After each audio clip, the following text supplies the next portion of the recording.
এরকম সবাই কেমন আছেন? আলহামদুলিল্লাহ, আল্লাহর অশেষ রহমতে আমরা সবাই ভালো আছি। তো এখানে মুরগির মাংস রান্না করব, তার জন্য পেঁয়াজটা ভেজে নিছি, আর এখানে আদা রসুন বাটা দিছি। মশলাটা যাতে পুড়ে না যায় সেজন্য আমি পানি দিয়ে দিছি। আর এই যে মুরগির মাংস, আর এখানে আছে লবণ, মরিচের গুঁড়া, হলুদের গুঁড়া, গরম মশলা টেলে নিয়ে গুঁড়া করা, পাঁচফোড়ন আর জিরা ধনিয়া গরম করে টেলে নিয়ে গুঁড়ো করা, এটা সব দিয়ে দিব। আর দিব 2 চামচ গুঁড়া দুধ, দুটো টমেটো ব্লেন্ড করে, আর হালকা একটু চিনি দিয়ে মশলাটা ভালোভাবে কষিয়ে নিব। তারপর মাংসগুলো দিব।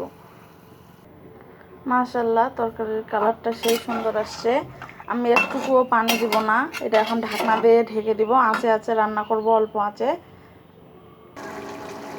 এই যে আমার গোস্ত রান্না শেষ। এভাবে রান্না করে খাবেন, ইনশাল্লাহ ভালো লাগবে।